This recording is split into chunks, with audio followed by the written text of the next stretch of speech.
अस्सलाम वालेकुम गाइस, कैसे हैं आप लोग। आज का जो हमारा टारगेट है वो हमने एक लोगो डिज़ाइन करना है। ठीक है, लोगो की ट्रेसिंग करने जा रहे हैं हम। लोगो किस तरह से ट्रेस किया जाता है, अडोबी इलस्ट्रेटर सीसी वर्जन 2017 के ऊपर जो है ये मैं वर्किंग करने जा रहा हूँ। तो ये मैंने इसका जो न्यू विंडो ओपन कर रहा हूँ, यहाँ से मैंने इसकी सेटिंग कर दी है। पिक्सल में 1200 पे 1200 पिक्सल का साइज़ रखा है। यहाँ से कलर्स की सेटिंग और जो आर्ट बोर्ड है वो एक रखा है, तो कोशिश करते हैं हम 3 इसके ऊपर कर लेते हैं। तो 3 करने के बाद ये 3 आर्ट बोर्ड बन गए हैं। ठीक है, तो यहाँ पे मैं जो है ये इमेज उठाता हूँ जिसकी मैं ट्रेसिंग करने जा रहा हूँ।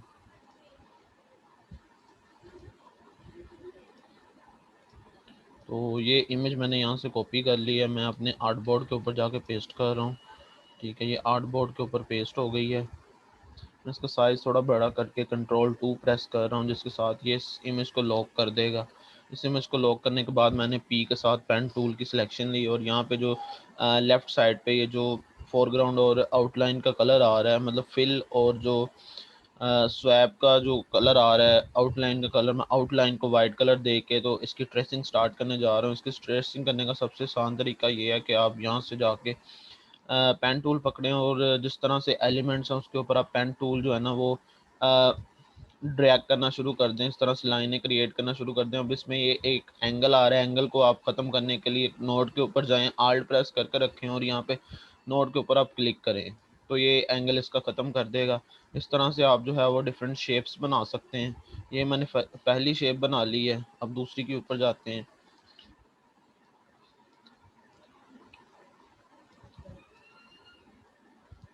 ये दूसरी भी इसी तरह से मैं जा करके जो है वो ट्रेसिंग कर रहा हूँ।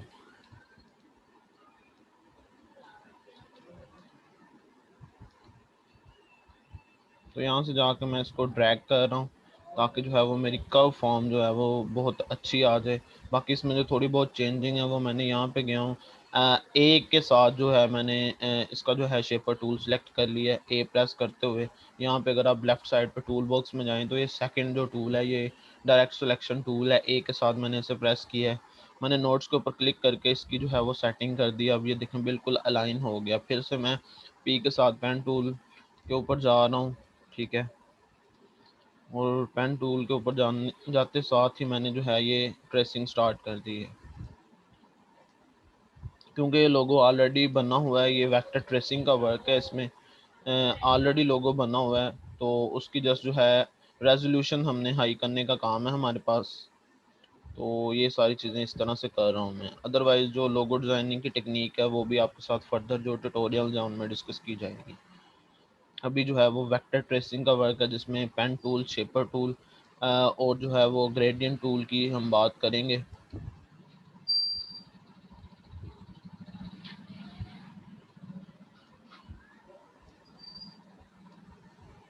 तो इस तरह से करके आप जो है ना वो लोगो ट्रेस कर सकते हैं।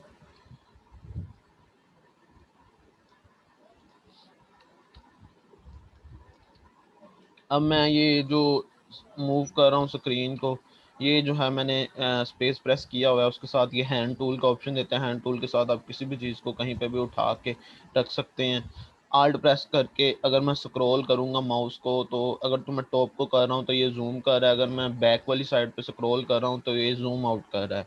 इस तरह से कुछ बेसिक टूल्स हैं जो कि आपके पास नॉलेज होना चाहिए इसका। तो फिर जो है आपके काम में भी आसानी होगी और आप जो है वो क्विकली लोगो ट्रेस कर सकेंगे।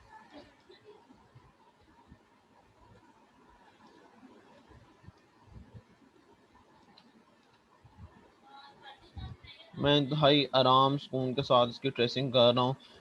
क्योंकि मुझे कोई इतनी जल्दी नहीं है, तो आप लोग भी कोशिश करें कि इसी तरह से आप जो है अपनी ट्रेसिंग करें। स्टार्ट पे आपको थोड़ा सा टाइम लगेगा, ठीक है, इसके ऊपर हाथ सेट करते हुए।